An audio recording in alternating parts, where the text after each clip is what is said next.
Agent in charge sa NBI-Cebu District Office mitataw nga wa malakip ang mga pangan sa mag-amahang Zhao Shouqui ug Zhao Long kamaoy nag-operate sa Tourist Garden Hotel sa mga incorporators sa Lucky South 99. Apan gitataw nini may mabugat nga mga ebidensya nga maglakip sa mag-amahan sa POGO operations sa Lapu-Lapu City.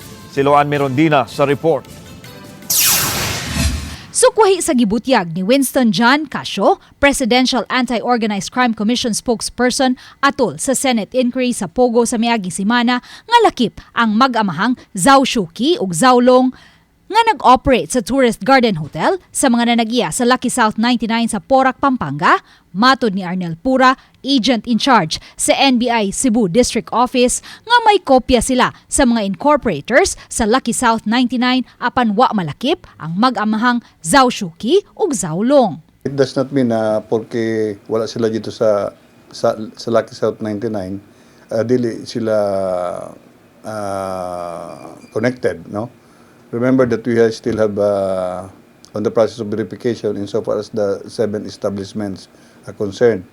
We are waiting for the reply coming from the SEC kung sino ang mga incorporators na involved. Matod ni Pura, gihikay na nila karon ang warrant aron masusi ang data sa mga computer ug cellphones nga nasakmit atol sa ilang pagronda sa duha ka mga edipisyo sulod sa Tourist Garden Hotel compound niadtong Setyembre 5. Laing search warrant usab karon ang ilang gilihok aron masusi ang opisina ni Zhao Long sulod sa hotel. Wala pa man sila makadawat og tubag gikan sa Registry of Deeds ug sa City Assessor's Office aron masuta kung si kinsa ang tag-iya sa luna nga gibarugan sa Tourist Garden Hotel sa Lapu-Lapu City. May inisyal na nga kasayuran silang nahipos kabahin sa lease agreement niini. It's owned by a Chinese reputable businessman na nag-lease lang siya. In fact, ang lease for 30 years. So, maabot pa og 2048. Ang mag-amahang Zhao maoy miugmad sa dapit ug mipabarog sa ubang mga edipisyo sulod sa compound sa hotel. Si Pora ang team leader dihang gipatuman sa NBI ang entrapment operation sa KTV bar niadtong 2019 sulod sa Tourist Garden Hotel compound diin na rescue ang 34 ka mga babaeng Chinese nationals nga gikatahong mga nabiktima sa sex trafficking. Duha ka mga Chinese mamasang ang napasakaan og attempted human trafficking niadtong higayuna. Nakapiyansa sila ug misibat paingon sa China.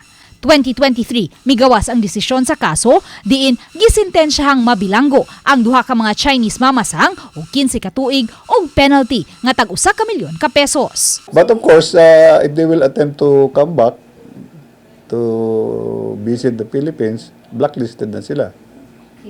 Hopefully, magbalik